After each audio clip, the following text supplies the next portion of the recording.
साल 2024 के चुनाव से पहले नीतीश कुमार इंडिया गठबंधन से क्यों अलग हो गए थे? ये सवाल हाल ही में काफी ज्यादा चर्चाओं में तब आया जब इंडिया गठबंधन ने करीब 2 साल बाद एक बार फिर से बड़ी बैठक बुलाई। उसमें सभी बड़े विपक्षी नेता शामिल हुए, लेकिन चर्चा नीतीश कुमार को लेकर रही, जिन्होंने इस इंडिया ब्लॉक की नींव रखी थी। हर राज्य जाकर उन्होंने तमाम बड़े विपक्षी चेहरों से मुलाकात करके इंडिया ब्लॉक को तैयार किया था। लेकिन आज उसी का नेतृत्व कांग्रेस कर रही। एक तरीके से राहुल गांधी कह रहे हैं कि वो विष का प्याला पी रहे हैं, क्योंकि विपक्षी पार्टियां कुछ ऐसी हैं जो कांग्रेस पर ही काफी आरोप मढ़ती हैं, लेकिन सच्चाई कुछ और है।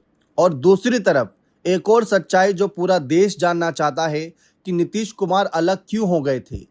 क्या सोनिया गांधी की वजह से नीतीश कुमार अलग हो गए थे? क्या कांग्रेस पार्टी ने राहुल को पीएम फेस दिखाने की कोशिश करी, इस वजह से नीतीश नाराज होकर चले गए?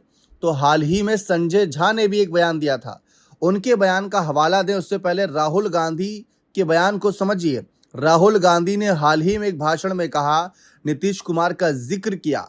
उन्होंने कहा कि लोग पूछते हैं कि नीतीश जी इंडिया गठबंधन छोड़कर क्यों चले गए, तो राहुल का जवाब था कि नीतीश का जाना ना मेरी वजह से हुआ, ना कांग्रेस की वजह से हुआ।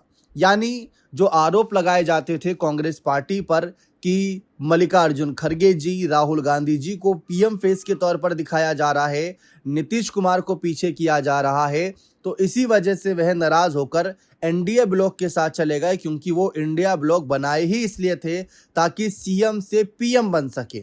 लेकिन राहुल गांधी ने साफ कहा कि ना तो मैं कारण था, ना ही मेरी कांग्रेस पार्टी कारण थी। तो कारण क्या था नीतीश के अलग होने का? संजय झा ने हाल ही में खुलासा किया कि ममता बनर्जी और अरविंद केजरीवाल कारण थे, क्योंकि उन्होंने एक बड़ा षड्यंत्र रचते हुए ये कहा था कि किसी दलित चेहरे को आगे किया जाए। उन्होंने कहा कि हमें किसी चेहरे या जाति को लेकर कोई हीन भावना नहीं, कोई ऐसा नहीं कि हम उनको लेकर आगे नहीं बढ़ाना चाहते, लेकिन रणनीति कुछ और चल रही थी, प्लान सबका कुछ और चल रहा था। लेकिन कुछ बड़े विपक्षी चेहरों ने दांव अलग चल दिया, जिसकी वजह से पूरा प्लान जो है गड़बड़ा गया और एनडीए को मजबूती मिलती चली गई। तो जो माहौल बदलता देख यहाँ पर फिर कहीं ना कहीं पाला बदलना पड़ा।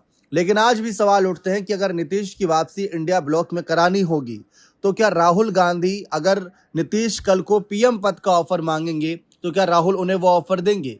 क्या उप प्रधानमंत्री पद का ऑफर देंगे? क्या कोई बड़ा ऑफर दिया जाएगा? ममता बनर्जी की टीएमसी को कांग्रेस में विलय कराने के लिए राष्ट्रीय उपाध्यक्ष का पद का ऑफर दिया गया, सूत्रों के अनुसार जानकारी आई। उस पर बहुत सारी बहस चल रही है अभी। लेकिन अब तो नीतीश राज्यसभा सांसद बन गए हैं। मुलाकात होगी जब भी कोई बड़ा संसद सत्र होगा। लोकसभा के नेता विपक्ष हैं राहुल गांधी। तो जिस तरीके से राहुल गांधी ने नरम तेवर दिखाते हुए नीतीश को लेकर अपनी बात क्लियर करी कि ना तो मैं कारण था, ना ही मेरी पार्टी, तो ये बात साफ है कि राहुल अब नीतीश के प्रति सॉफ्ट कॉर्नर दिखा रहे हैं, क्योंकि वे जानते हैं कि 2029 के चुनाव की लड़ाई गैर भाजपाई दलों को साथ लेकर जीती जा सकती है। इसीलिए वे लगातार संदेश दे रहे हैं कि बीजेपी को हराया जा सकता है, लेकिन बस शर्त इतनी है कि जी जान लगानी होगी, तन मन धन से लगे रहना होगा। बने रहे चैनल के साथ। बहुत बहुत शुक्रिया।